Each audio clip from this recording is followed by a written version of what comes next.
सोलापूर जिल्हा परिषदेच्या समाज कल्याणाधिकारी सुलोचना सोनवणे या ॲक्शन मोडवर आल्या असून तक्रार असलेले कनिष्ठ सहाय्यक शशिकांत ढेकळे यांना कार्यमुक्त करण्यात येणार असून तक्रार करणाऱ्या वसतिगृहाच्या अधीक्षकाचीही चौकशी लावण्यात आली आहे। दिव्यांग विभागाचा कारभार सांभाळणारे कनिष्ठ लिपिक ढेकळे यांच्या कार्यपद्धतीबाबत नाशिक जिल्ह्यातील देवळालीचे आमदार सरोज अहिरे यांनी गंभीर आरोप केले आहेत। यावरून ढेकळे यांच्यावर कारवाई करण्याबाबत जिल्हा परिषदेचे मुख्य कार्यकारी अधिकारी कुलदीप जंगम यांना समाज कल्याण आयुक्तांनी कळवले आहे। सोलापूर जिल्हा परिषदेतील समाज कल्याण विभागातील दिव्यांग विभागाच्या कारभाराबाबत देवळालीच्या आमदारांनी 3 एप्रिल 2024 रोजी समाज कल्याण आयुक्तांना निवेदन दिले। संदर्भीय निवेदनाद्वारे आमदार सरोज अहिरे यांनी ढेकळे यांच्या कामकाजावर गंभीर आरोप केले आहेत। याची दखल घेत ढेकळे यांना कार्यमुक्त करणार असल्याचे समाज कल्याण अधिकारी सुलोचना सोनवणे यांनी सांगितले। ढेकळे हे सध्या आजारी रजेवर गेले आहेत। बीसी गर्ल्स हॉस्टेलच्या अधीक्षकेविरुद्ध गंभीर तक्रारी आहेत। पहारेकरी 3 महिने कामावर नसताना त्यांनी पगार काढला आहे। त्याचबरोबर इतर गंभीर तक्रारी त्यांच्या विरुद्ध आहेत। असे असताना त्यांनी वरिष्ठांकडे समाज कल्याण अधिकारी संस्था चालकाची बाजू घेत असल्याचा कांगावा केला। त्यांच्या तक्रारीत तथ्य नाही, उलट त्यांच्या विरुद्ध गंभीर तक्रारी असून त्यांच्या विरुद्ध चौकशी करून पुढील कार्यवाही करण्यात येत असल्याचे समाज कल्याण अधिकारी सोनवणे यांनी स्पष्ट केले।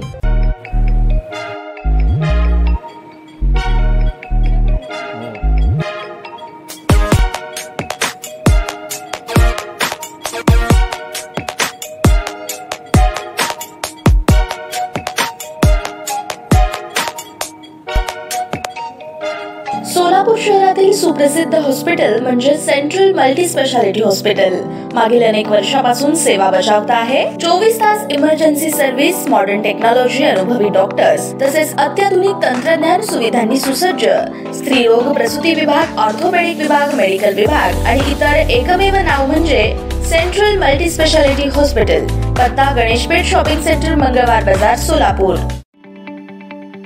ताज्या बातम्या पाहण्यासाठी प्राईम महाराष्ट्र न्यूज चॅनलला सबस्क्राईब करा।